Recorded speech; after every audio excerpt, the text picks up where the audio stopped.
Hey guys, and welcome to the third of the Note Me Up Let's Code tutorials. So basically in this video what I'm looking to do is to show you guys how to do the part where you actually save the notes. In the previous videos obviously we've set up creating a note, we added the add note page, and in here we had the boolean value of edit, and then it brought up an editable button and a delete button. A save button and a delete button, and the delete button was only visible if they were editing an existing note. So I mean, I've done quite a few changes, so forgive me if I forget anything, but I will try and cover it as best I can. So let's just take a look at the main page. So to start with, on every page what I've done is I've actually created the isolated storage settings, the app settings, because this is how we're going to store our notes. There might be other ways of doing it, but this is the way that I think is easiest to do it in order for for everyone to get their head around how isolated storage can do a variety of things. They'll also be doing a lot of splitting and kind of like split arrays with strings and stuff in this video, so if it gets too confusing, just feel free to get in touch and I'll try and help you work out what it is. But I think this should explain pretty well, and obviously as not per usual I'll add this to the website so that you can download it from the Let's Code section, and you can go ahead and just play around with the code yourself with the file I upload, obviously. So as you can see, first thing that we're doing on the main page is I've created this isolated storage part, and I've added an if statement to the main page. So when it all initializes, I've kind of tried to comment in some of the bits in case, the bits I thought people might get confused about. So all I'm doing here is I'm just adding a key to the application settings if it doesn't already exist, because if it doesn't exist when the application starts, then it could cause an error, or it will cause an error when we try to read it later down the line, because as soon as the app opens up, we are on the main page, and the first thing the main page does when it gets to the loading part, once the layout loads, it tries to put one of the application settings things, so this thing here called note list, it will try and load something called note list in the application settings which we've created, and it will try and put it into a string array. Now it won't be able to do that if the note list doesn't exist, and then it will throw an error, and then it will all just basically break. So what we do to save this problem is if the user has never used the application before, this setting won't be in there. So all we're going to do is say if, and we use the exclamation mark to say if not. So if we didn't have the exclamation mark in there, it would be if app settings contains note list, then do what's in here. But because we put the exclamation mark there, what this means is if not. So if there isn't an application setting called note list, then add it in. So obviously if it already exists and they've got a list of notes, we don't want to be trying to add it again, because then we'll get an error telling us that we've already got one with the same name. So I will again go over that bit in a minute. So if we go down here to the layout. So on the layout, what we have here is I've added to the main page a list box. Now you might find that your tools down the side, if you've got the new SDK, doesn't give you the option of a list box. You can go ahead and drag, right click here and add it back to the choose item, and add the tool back in, or you can just very simply just open up a bracket here and just type in list box and it will pop up for you. I think Windows Phone are trying to get rid of the list box by basically getting rid of it in the toolbar, but I think it's ideal for this kind of situation because I'm just trying to show you simple functions that you can then turn into something better. So these are all, none of this is ever going to be like a perfect app. This is all for you to kind of go ahead and make your own version of something. So I've added this list box. I've made it obviously slightly smaller than the screen and changed the text to a dark grey, and I've enlarged the text size. So that's going to be where our notes actually show up. What we've got under the events for this list box is on the selection changed. So if they change the selection, what we're doing is we have an extra thing on the note page. So on here, not only do we have the edit, which we were passing before when we were going to and from pages, if we look on the on the add click, we were going to the add note page edit and setting it to false before we navigated to it, so that it didn't show the trash can icon, so we couldn't delete stuff. But we now want to be able to do that. So obviously when we're doing we're selecting something from the list, that means we want to edit whatever we're selecting. So we're making the edit equal to true. Well, the thing is, we need to then know what note we're dealing with. So we've got one called note key. So why I call it note key, it doesn't really matter what you call it, but I'm calling it note key because it's the name of the note, and the reason I'm calling it the key is because the name of the note is how we're going to identify all of our notes inside the application, and typically you look through the isolated storage for a key. So you do it with note key, is just how I've chosen to do it. It is just literally a string value, a public static string on the note page, which is set to be blank, so that when we navigate to it, we can decide what it's going to say. And what I've got it set to is the notes LB, which is the notes list box, as you can see here, and it's the notes list box dot selected item dot to string. So this event only gets run when the selection is changed. If the selection is changed, there's a good chance that it's because they've changed it by tapping on something. So whatever they've tapped on is what we're going to send through as our note that we want to edit. Now this did prove to be a problem. I'll be honest. When you add a list and then you come back to this page, what we have is every time you go to or from this page, this layout gets loaded. And what I'm doing in this layout is I'm actually getting the new note list, because if you've added a new note, we need to update the list. So I'm then clearing the list box and then re-adding things to the list box down here in a while loop from a string of array of what notes actually have been created. And what that does is, because I'm wiping the layout, it's arguably changing a selection, and that was crashing the app. So to fix that, I just put try catch around it, which means it tries to do this and it went wrong. So it's just going to go to this catch event here, where you would normally pass some sort of something to help you work out what the error is, but because I know what the error is, I'm just going to fix it with a try catch around it, and it won't really be noticeable to the user. But if we didn't put this here, it would actually crash the app, because it would be trying to get the selected item when in fact it only got triggered because I cleared the list box. And when I clear the list box, nothing is then selected, but that is considered a change of selection, and therefore there's nothing to actually get as a selected item. There is no selected item on there, and it just gets confused and crashes. So try catch basically means try to do this. If you can't do it, do this. And obviously because this is blank, it means nothing happens and our app is safe. Sorry to ramble about that bit. So then I'm just going to quickly explain this loaded bit. I've obviously commented it, but it's basically along the lines of we get a string that we're actually going to put into a split array. So it's a string array, and what it is we're doing the note. We just call it notes, and it's going to be app setting note list. Now again, I'll show you the note list in a bit, which is where we add to the list of notes so that we can actually then display them. So it's note list.toString, and then we're splitting on this funny looking character. Now the reason we're doing that is because it's not a character a lot of people use when they're typing, and it's a way of splitting a string. So we can have one continuous name. For example, we could have the name note1, and then it could have this funny line, and it could be like another space note, and then another one of these. And this is in essence what our entry in the application settings will look like. And all we'll simply be doing is splitting it on these little funny looking symbols. So if we split this, for example, we would have note 1 and another note, because that was between the different markers of that funny looking character. So that's how I intend on listing it, or showing you. So obviously how this works, so I'll show you this in a minute. Then once we've kind of made the list here of notes, we clear the list box, because we don't want anything in there anymore. Otherwise we'd end up just getting loads and loads of things added to the list box, and then they'd just get longer and longer, and there'd be duplicate names on there, and it would just be a nightmare. So then we do total notes as an integer value, and it will be equal to notes.length. Now if you remember, notes is actually now an array, so we'll get the length of the array, how many things are in there. So for example, there's 5. This would be 5, and then we've got an integer here called I, and it equals 0. And the reason I've done that is quite simply because I've got a while loop here, which is while I, being 0 in the first loop, is less than total notes. So what that means is all the time that I is not equal to total notes, it will just keep running this. It will run all the code, then it will run it again, and it will keep going until it is. So at the bottom of the code, I've got I++, so that means that it's going to keep adding 1 on. So what you will actually get is, if I say it was 5, it will be 0 to start with. So we'll get the list box, we'll add an item, and it will be notes and then I. And what that does is it will give us I, in this case, say it's 0.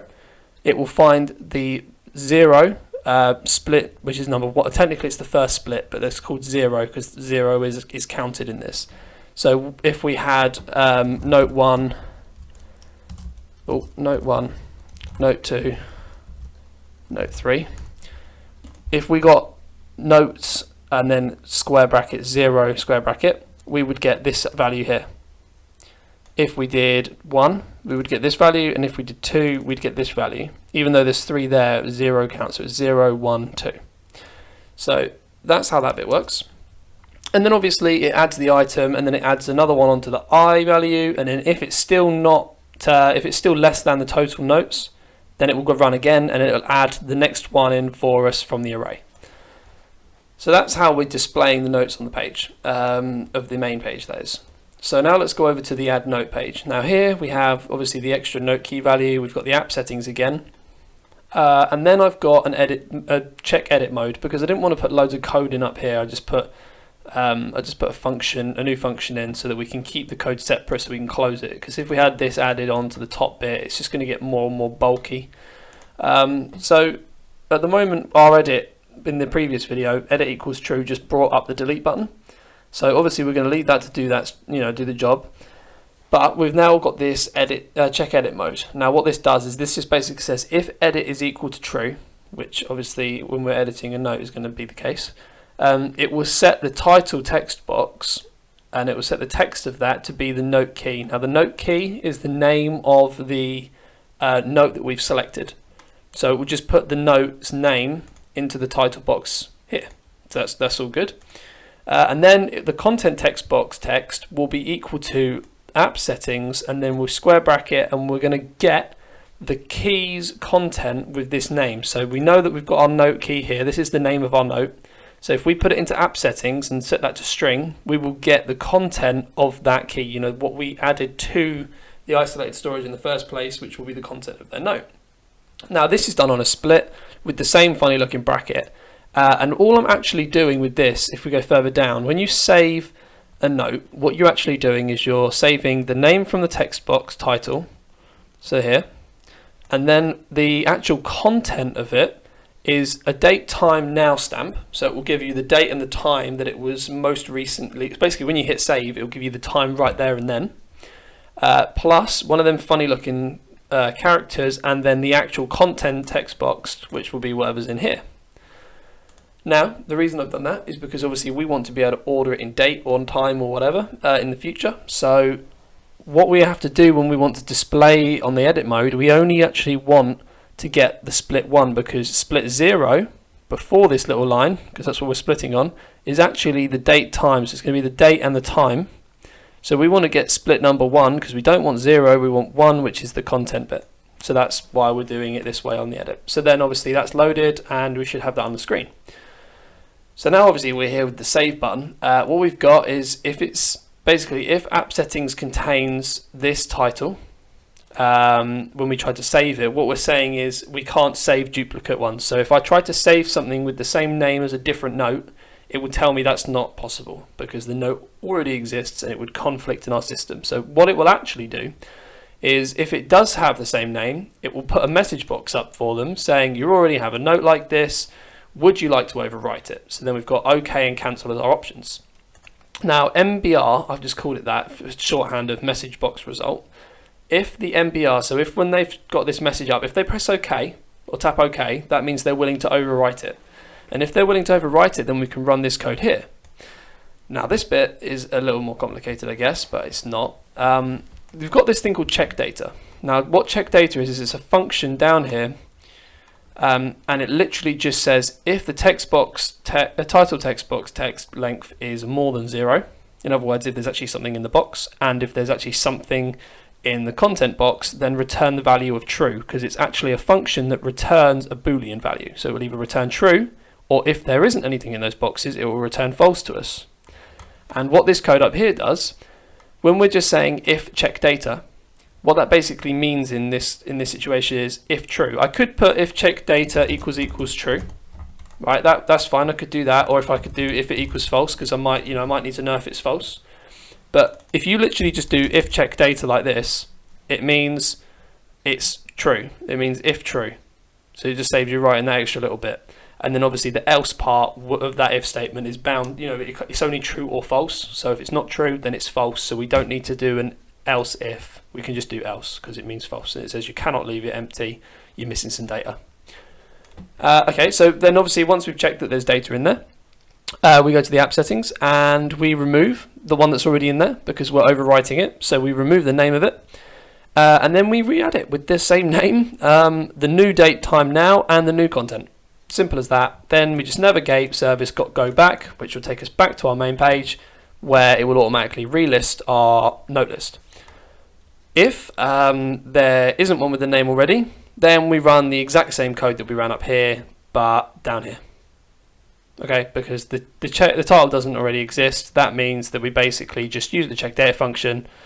And what we have to do, because we're only updating one that already exists, it means we don't have to edit our. We've got we've got lots of different values in the isolated storage, but there is one which is the note list, which has all the names, just the names, not the content of the notes. Which means if we add a new note or remove a note, we have to tell that string or that key in the isolated storage.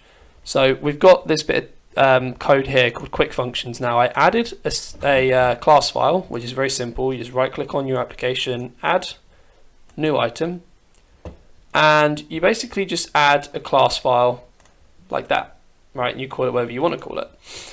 I've called mine quick functions because I wanted to separate this code here is all in the quick functions bit, and I just wanted to get it away from the pages because I don't like having all the code on one page because then it makes finding each function very awkward.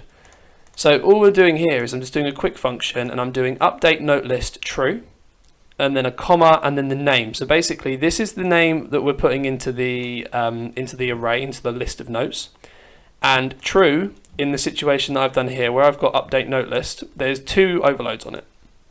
One of them is a boolean, which is called status, and the other is a string called key name. Now, if you pass true, then we'll add to the list of notes, and we'll add that key name. And if you send false, then we will remove that key name from the list. So as you can see, we've got current list is equal to the note list here. So we've got, this is our current list. Then we're taking the app settings here, putting it into this string so that we can then remove it from the data, remove it from the isolated storage, but not lose it all.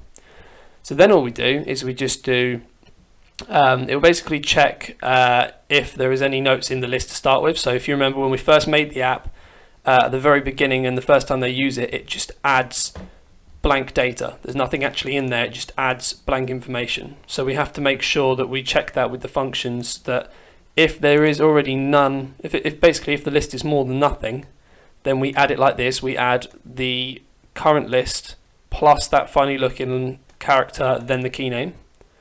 But if there isn't anything already in there, we don't want to use the current list and we don't want to add one of these markers first, because if we add this first, then we'll have, in essence, just our blank.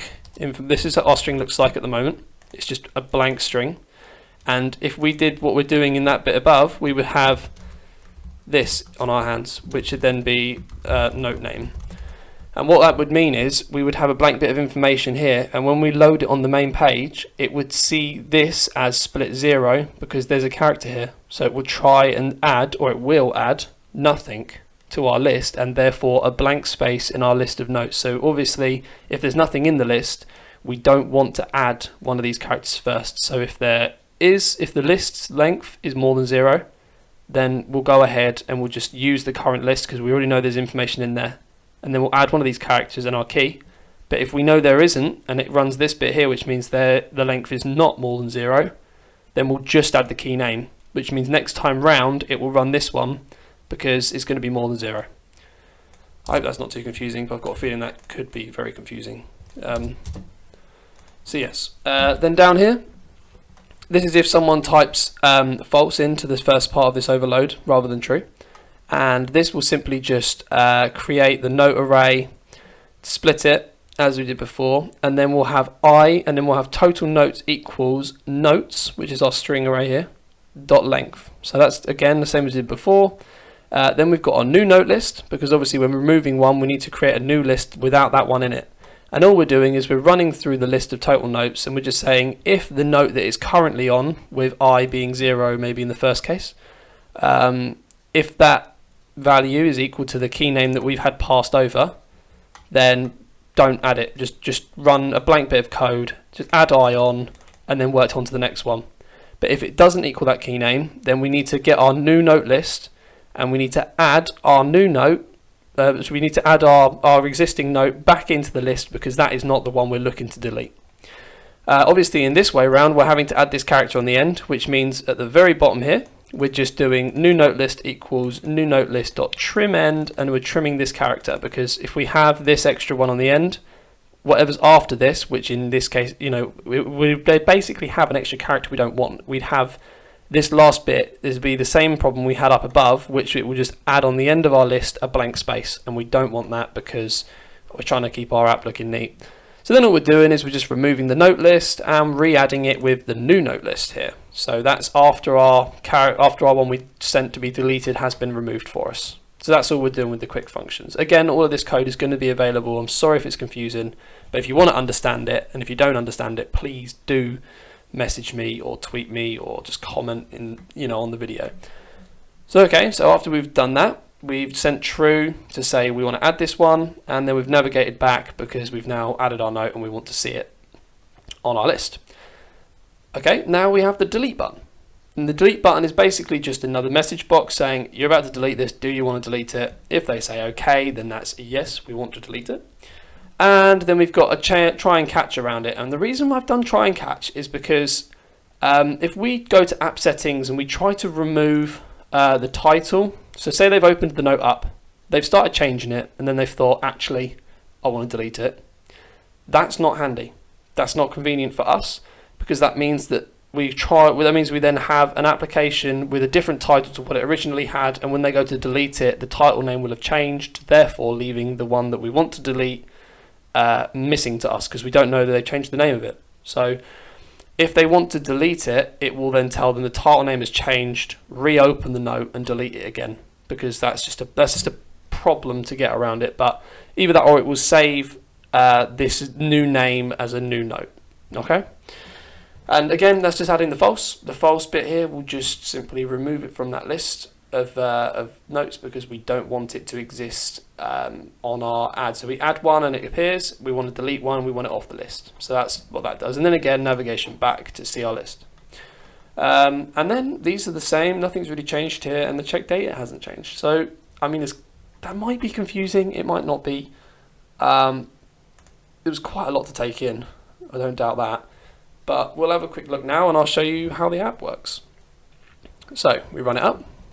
Here we are with our note. We've got no notes in this list, and we go to add a note. So we're going to call this my first note, and we're going to add some content. We're just going to put hello and a smiley face in there. And if we just hit save, we've now got my first note in this list. So this is our list here, and it says my first note. So then we might add another one. So we'll add another note. We'll call this one, and then we'll put hello again.